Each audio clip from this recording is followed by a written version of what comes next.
When you design your own smoothie, you get to fix it up any way you want. Thick for a spoon or thinner for a straw. Fruits or vegetables or both. Chunky or smooth. There's an art and even a bit of a science to choosing the best ingredients and blending them in the right order. There are some steps you need to follow no matter how you want your creation to turn out. First, it's important to choose a good blender. Believe it or not, you can actually make a smoothie without a blender. However, it limits the ingredients you can use only to a few soft ones. And to make it work well, you have to start with a store-bought smoothie mix. For a really creative smoothie, a blender is a necessity. A good one if you plan to use ice. If there's ice, even a top-notch food processor might work better than a so-so blender. A nice smooth consistency also comes from choosing your ingredients. The fun of smoothie making starts with deciding what you want to put in it. The basic ingredients of a smoothie are fruit, ice, juice, and dairy product or dairy equivalent. That's hardly a complete list. You don't need all of them, and there are plenty more you can add. Let's start with liquids. When it comes to liquids, you're going to need 1/4 to 1/3 cup of liquid for every cup of solid ingredients. Less and your blender is going to have to keep working until it starts to hate you. More and your result could be soupy. You can use fruit juice. You can use green tea. You can use milk. That's milk in the broadest sense, not just moo juice. If you like dairy milk, great, but soy milk, almond milk, and even coconut milk are all fair game. If you want, you may use water, but isn't that just a little bit boring? The classic smoothie liquid is yogurt. Yes, yogurt is soft and squishy enough to count as a liquid. Most smoothie connoisseurs favor Greek yogurt. It has the right texture and it contains less sugar and more protein than other yogurts. Vanilla, unflavored, and honey yogurt are the most popular choices.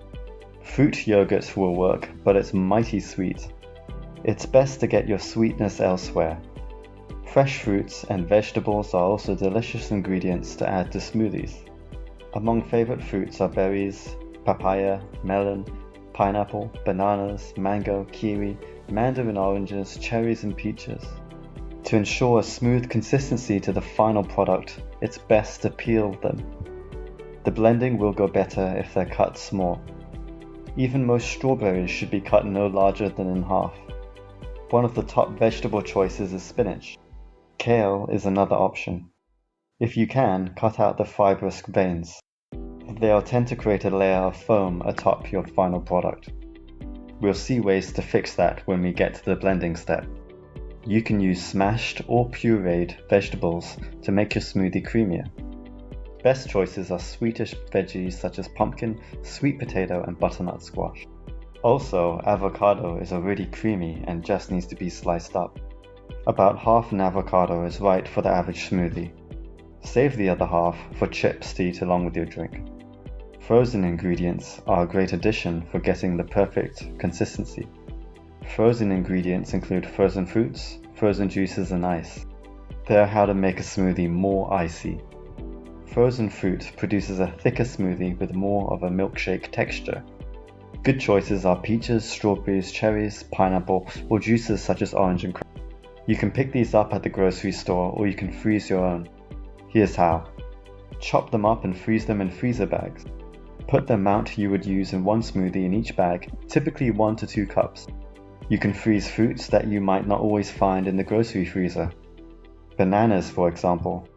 If you want to use frozen spinach to avoid the hassle of chopping up fresh, go right ahead. What about ice? Ice is optional.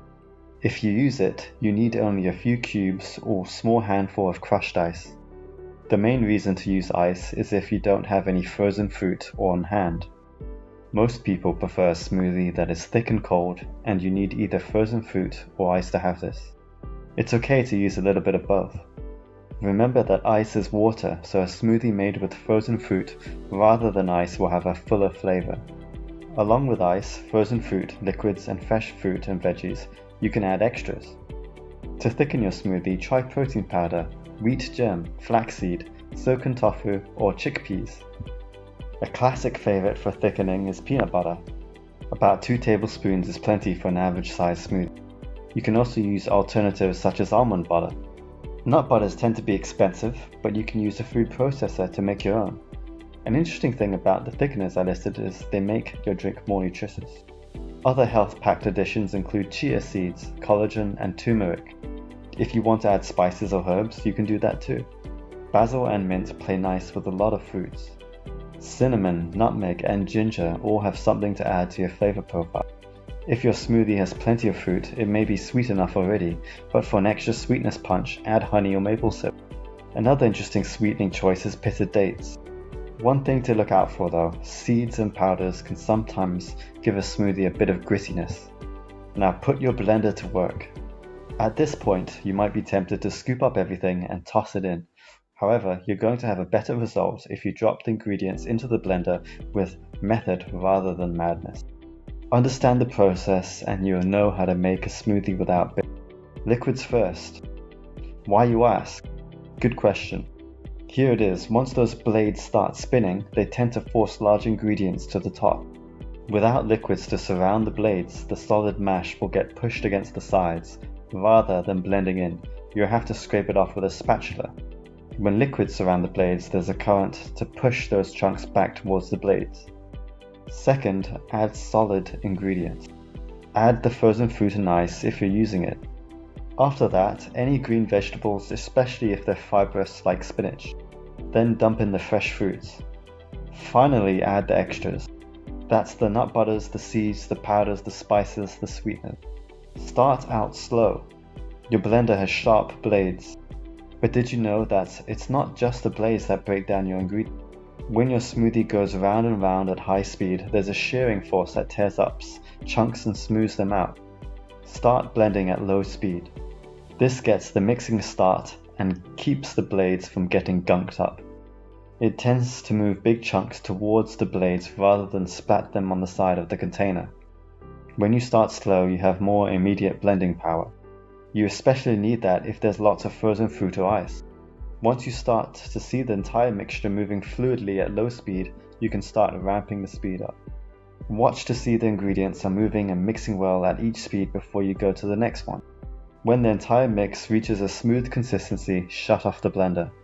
Step back and admire your work. Sometimes foam results from the skin of fruits, and good peeling reduces the chance of foaminess. Try blending it 10 to 20 seconds longer at the lowest speed. Or stir the foam back in with a long-wooded spoon. You can pour it from one container to another, holding back the foam with a spatula. You can strain out the foam with a sieve or cheesecloth. There you go. With all these tips, you're now a smoothie rock star. Remember to like and subscribe.